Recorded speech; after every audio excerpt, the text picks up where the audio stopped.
Welcome to a half hour of Mind Webs. Short stories from the worlds of speculative fiction.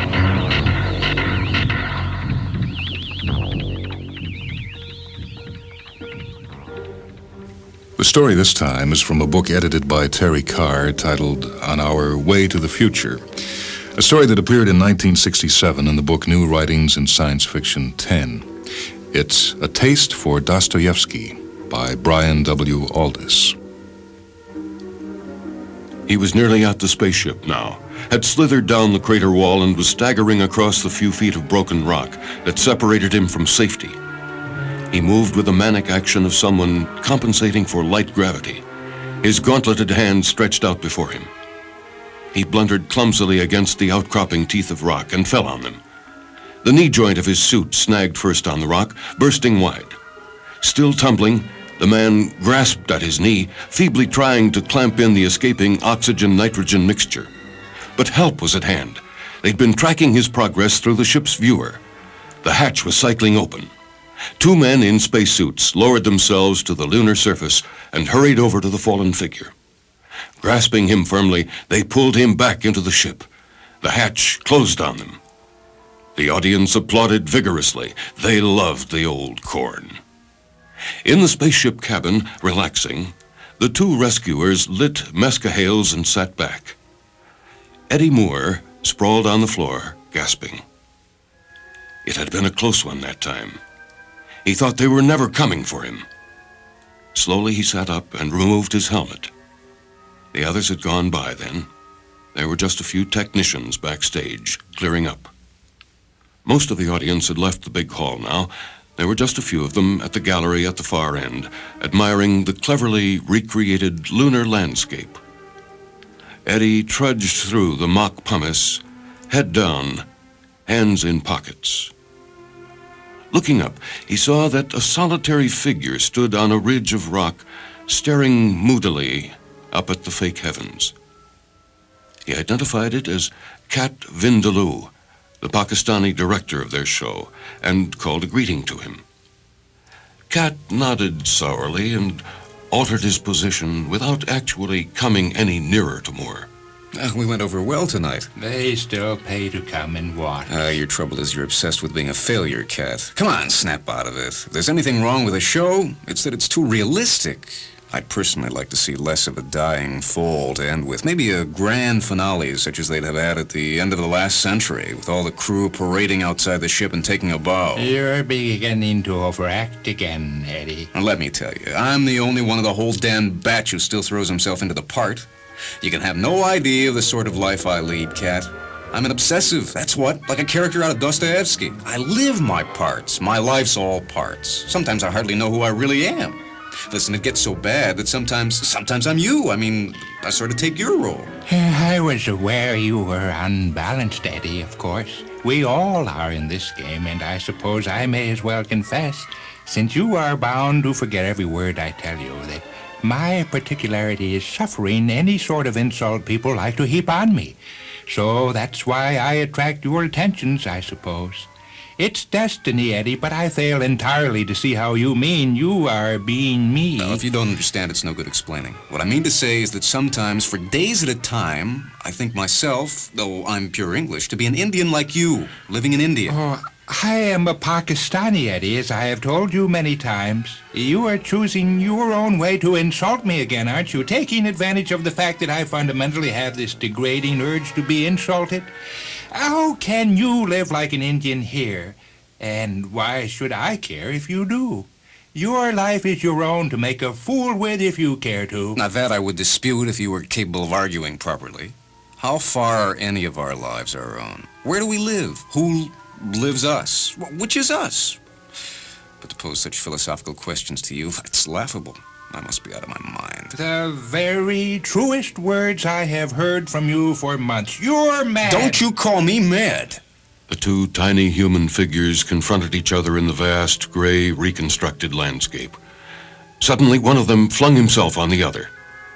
For a moment, they struggled together, and then fell, rolling over and grasping at each other's throats, lost on the ill-lit and broken plain. They became quieter. Finally, One of them rose. He staggered off in the direction of the exit, gaining control of his movements as he went, and then breaking into a run that took him as fast as possible from the scene of the struggle. When he got back to his apartment, he went straight into the little washing cubicle behind the surgery and rinsed his face and hands. He stood there, bent at the basin for a long while, soaking his cheeks in cool water. Life was such nonsense that the more serious it grew, the harder it became to take it seriously. The more he thought about it, the more amused he became. Funny though it was, this nonsense must be put a stop to once and for all.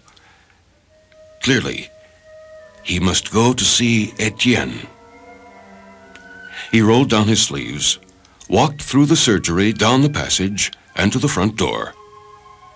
He paused. Just beyond the door, he could see the brass plate that announced he was practicing as a dentist. He opened the door. On the brass panel, polished by the concierge that morning, appeared his name, Moret. Beside the panel was a little pasteboard card with his surgery hours and reminders to patients to present their health cards, all neatly written out in French and Flemish. He strolled down the side street and onto the main road, where the quiet was instantly lost. Taking the undercut, Moret crossed the road and walked a couple of blocks to Etienne's place. On the way, he stopped at a little flower stall and bought her a posy of blue cornflowers. They would soften the blow of what he had to say. You're very late this evening, Eddie. Perhaps so, but why attack me for it? It's my misfortune, isn't it? Or so I would have thought if you'd greeted me lovingly. Eddie, don't be that way. I didn't reproach you, my darling. She stood on tiptoe, as he had noticed she often did. She was short and very shapely, in a little blue dress that went well with the cornflowers. She looked very sexy standing like that. Please, come off your tiptoes. You're trying to fool me. Darling, I wasn't. And I swear to you, I didn't even notice I was on my tiptoes. Does it disturb you to see me on my tiptoes? Well, it's not usually reckoned as an indecent posture, but if it offends you, I promise I won't do it again. Now you're trying to humor me. You know, nothing maddens me like being humored. Why can't you speak to me like a human being? Oh, believe me, if you were a reasonable human being, I'd make every effort to talk to you like one. You're absolutely nuts, aren't you, Eddie? Yeah, you've uncovered my secret. I am nuts. I am nuts. And that's what I wish to talk to you about this evening. I have to go out almost at once, Eddie. What I was going to tell you, Etienne, darling, what I especially came over for was to say that I feared our engagement must be broken off. It's not so much that we're not suited, although that is a consideration. It's more that I don't even seem to know what century I'm living in. From which it follows, I suppose, that I don't even know what country I'm living in, which in turn means that I don't know what language I'm speaking or what my name is.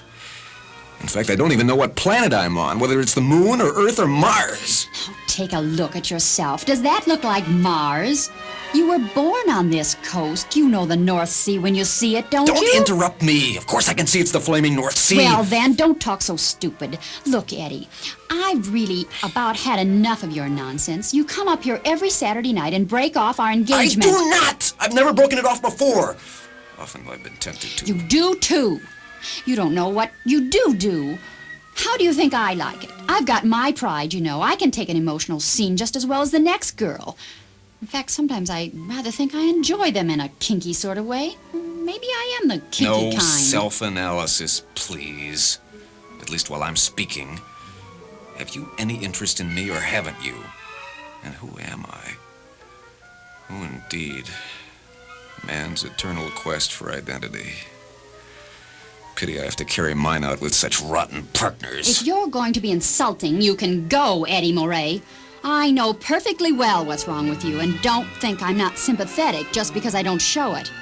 You've built up that fine little dentist practice just so you'll have enough money to support me comfortably when we get married, and the overwork has resulted in brain fatigue. Oh, poor Eddie. All you need is a little rest. These fantasies about Mars and the moon are just phantoms of escape filtering across your overheated cerebellum, reminding you of the need for rest and quiet. You know how damn quiet it is on Mars. Tears filled his eyes. It seemed she really was sympathetic. And perhaps her explanation was correct. He threw his arms around her in perfect forgiveness and attempted to kiss her. Do you mind? Your breath stinks of cornflowers. The two vast human figures confronted each other in the tiny artificial town room. Sparked by sudden anger, he grasped her more closely. They struggled. Nobody was there to see a chair tipped over, and they rolled onto the floor, arms around each other's necks. After some while, they were both still. Then one of the figures rose and hurried out of the apartment, slamming the door in haste. Plainly, he was in need of some form of purification. When it was dark, he changed into clean garments and walked down to the burning ghats. E.V. Morilal prostrated himself for a long while, his forehead to the stone, allowing his senses to go out amid the generations who had pressed foreheads and feet to this slab in the solemn contortions of devotion. But the sense of other human beings was some sort of balm. At last, he rose and walked through the temple on to the ghats. Here, the smells that lingered in the building took on definition. Wood smoke, burning unguents, the moldy Ganges slowly trundling by, bearing its immemorial burden of holiness, disease, and filth. As ever, there were a few people, men and women, bathing in their clothes off the steps, calling on their gods as they sank into the brown flood.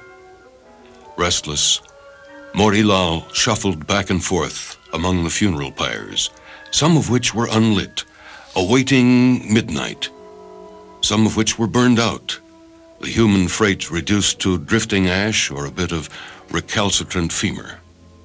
His old friend, Professor Chundaprasi, was walking slowly up and down, helping himself along with a stick. He nodded to Morilal. May I have the honor and pleasure of joining you, Professor, if I do not interrupt the chain of meditation? Oh, you interrupt nothing, my friend. In fact, I was about to ask if you would delight me by joining me, but I feared you might be about to engage in a little mourning. No, I have only myself to mourn for.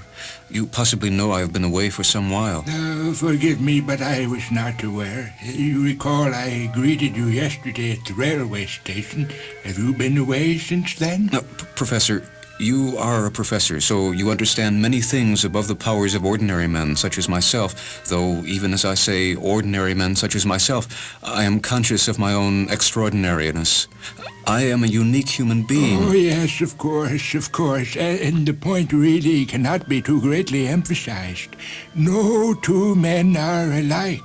There are 1,000 characteristics, as I've always Quite so. But I am hardly talking about a characteristic. If you will forgive my being so disagreeable as to interrupt you when you are plainly just embarking on an interesting, if somewhat long, lecture on human psychology, and forgive me also if I seem to be talking rather like a Dostoevsky character. It's just that lately I've been obsessed. Dostoevsky. Well, naturally, I am familiar with the major writings of the Russian novelist, but I fail momentarily to recall which of his novels is set even partially in Benares. You mistake my meaning, unintentionally, I'm sure. Since a little sarcasm is positively beyond you, I happen to be in a spot, Professor, and if you can't help, then to hell with you. My trouble is that my ego or my consciousness or something is not fixed in time or space. Can you believe me if I tell you that no more than a couple of hours ago, I was a Belgian dentist at a seaside resort. Allow me to wish you good night, sir. Professor Chundaprasi, please tell me, why are you going so suddenly? You believe you are a white man, a Belgian white man, Clearly you are the victim of some dreadful hallucination brought about by reading too much in the newspapers about the color bar. He pulled himself free from Morilal's grip and tottered hurriedly from the burning ghaut. Congratulations, sir. You are quite right to exercise your freedom of judgment in such matters. It was one of the bathers who spoke, a fat man, now busily oiling his large and glistening breasts. Morilal had noticed that he was avidly listening to the conversation with the professor and had already taken a dislike to the man. What do you think about it? More than you may think. There are many people like yourself, sir, who are able to move from character to character like birds from flower to flower. I myself, but yesterday, was a beautiful young Japanese lady, aged only 20 years, with a tiny and beautifully proportioned body, and a lover of 22 of amazing art. You are inventing filth, you fat old Bengali. So saying, he jumped at the man, who tripped him neatly, but failed to stand back in time, so that Morilal took him with him as he fell, and they rolled together, hands at each other's throat, down the slimy steps into the Ganges. He was lying half out of a shallow stream, under a stone bridge. As he got to his feet, he saw the stream cut through a small country town. The place seemed to be deserted, so empty and so still that it looked almost like an artificial place. Slowly he walked forward, down the curving street, staring at the small stone houses with their gardens neat and unmoving in the thin sun. As he looked back the way he had come, he saw that he had just passed an unpretentious building bearing the sign, Police Station.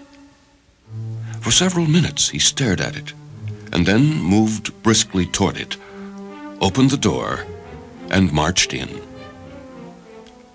What can I do for you, sir? I want to report a murder. In fact, I want to report 3 murders. 3 murders, are you sure? Not really. I don't know whether I killed the persons concerned or not, but it must be worth checking. There was a friend of mine, a producer, and my fiancée, and a black man in India. I can give you the names. At least I think I can remember. Then there's the time and place. His voice died. He could see it was going to be difficult. His impulse had been to enlist help. Perhaps it had not been a wise impulse. And had he ever been anyone else, or had it all been the product of a fever? You seem to have some very interesting ideas, sir, if I may say so. You wouldn't mind if I ask you a question before you go any further? Good. Now, you say you don't know whether you killed these unknown persons or not? I get blackouts. I'm never myself. I seem to work through a lot of different people. You'd better assume I did kill them. Well, as you like, sir, which brings me to my next question. How do you mean one of them was a black man from India? It was as I said. He was very black. No offense meant, it's just a fact. Quite an amusing man, I come to think of it, but black. His clothes were black, sir? His clothes were white. He was black. His skin. Good heavens, man, you stare at me. I suppose you know that the people of India are pretty dark? Their skins are dark, you say? Am I offending you in some way? I didn't invent the idea, don't forget. I suppose it's allegorical, with the good people being white and the bad black? No, not at all. Though I admit a few of the whites saw it like that, or did I invent it all? The whole color question.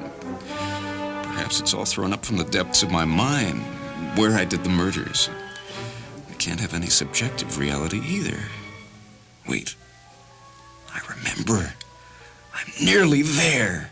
Fyodor Dostoevsky, I'm coming! Hurriedly, he punched the policeman in the chest and braced himself for the reciprocal blow. He was tramping through the sand, ankle deep, even in the main street of this shabby town. In the side streets, the sand climbed almost to the eaves of the shoddy wooden houses. Among the houses were buildings that he identified after a moment's thought as mosques. They were no more than huts with wooden minarets added. There were Tartars here, moving slowly in their costumes of skin, some leading the two-humped camels of Bactria behind them through the street. The man with whiskers and a stoop was just ahead of him. Morovich drew level and looked sideways. He recognized the beetling brow and the haunted eyes, set deep in their sockets. Second-class soldier of the law Dostoevsky. Dostoevsky stared back at him. I've not seen you in semi-dramatized before. Are you with the 7th Siberian Battalion? The correct answer to that, operatively, is no. Well, sir, I could talk to you for a moment. The fact is... It's not a message from Maria Dmitrievna, is it? No, nothing so banal. In fact, I've come from the future to talk to you. Please, cannot we go to your room? Dostoevsky led the way in a sort of daze, shaking his head and muttering. He was still serving out his exile in Siberia, no longer as a convict, but as a humble soldier in the army. His present home, to which he led Morovich, was of the simplest, a poor room in one of the small wooden houses, containing little more than a bed, a table and one chair, and a round iron stove that could scarcely heat the flimsy room when the cruel winter came around again. Where do you say you come from? You're not a Decembrist. I am from what to you is the future, sir. In my age, my race recognizes you as one of the great novelists of the world by virtue of your profound insight into the guilt always lingering in the human mind. You are one of the supreme artists of suffering. Alas, I can write no more. The old ability has gone. But even now, you must be gathering together your notes on prison life for the book you will call The House of the Dead. Turgenev will say the bathhouse scene is pure Dante. It will be read and remembered long after you are dead and translated far beyond the bounds of your native Russia. And greater masterpieces of guilt and suffering will follow. No more. You will silence me forever if you speak thus, whether I believe it or not. You talk like the voices inside me when another attack is coming upon me. I traveled back to you from the far future through a series of epileptic hosts. Others of my kind travel back through other illnesses. It is a matter of what we specialize in. I plan to travel slowly back through the generations to Julius Caesar and beyond that. But you are a very important landmark on my way, for you are integral to the whole philosophy. The writer rubbed the back of his neck in discomfort and shuffled his rough boots on the floor, unable to look straight at Morovich. Am I to understand that you are not Morovich? I have infested Morovich. We are parasitic. I am merely distorting his life a little, as I have distorted the lives of those I infested on my way back to you. The emotions I have stirred. How you would relish them, Fyodor Mikhailovich. I have been in all kinds of persons and in all kinds of worlds, even in those that lie close in the probability spectrum to Earth. All those worlds, absolutely stuffed with suffering. If you could see them, you might think yourself had created them. Now you mock me. I can create nothing, unless I have created you. Forgive me if that sounds insulting, but I have a fever on me today, which induces me to doubt somewhat your reality. Perhaps you're part of my fever. I'm real enough. You see, there are more millions of years ahead than you could comprehend, and in those long periods, man changes very radically. In my time, man is first dependent on a milk-meat animal he breeds, a sort of super cow, and then entirely parasitic upon it. Over a millennia, he develops an astounding freedom and can travel parasitically back through the generations, enjoying the suffering of all, like a silverfish boring back through the pages of a large and musty volume. A silverfish who can read, sir, if you follow my image. You see, I let you into the secret. You know I cannot believe what you say, yet tell me no secrets. I already know enough for one man. I'm burdened with knowledge, about which I often ask myself, what good is it? And if it is true, as you say, that I have understanding of some of the dark things in the human heart, that's only because I have been forced, though often I myself was the forcer, to look into the dark things in my own heart. And I have tried to reach truth. You are admitting, aren't you, that you distort the lives you, well, if I say infest, it's your own word, isn't it? We get more fun. A couple of days ago, I caused a Belgian dentist to jilt his girlfriend. Maybe he even murdered her. We live on the dark passions. The human race always had a morbid tendency that way, you know. So don't think of us as too abnormal. Most literature is just gloating over the sorrows and sins of others, of which you are one of the supreme and most honored exponents. You have the case all wrong, sir. Forgive me if I criticize by remarking that your attitude seems very perverted and vile to me. I have never reveled in suffering, I hope. Or perhaps I have, who knows. But you must leave me, for I feel remarkably ill of a sudden. And in any case, as I say, you are wrong. How can millions of years of evolution be wrong in any sense? Man is what he is, becomes what he is from what he was. Strong emotions are a permanent need.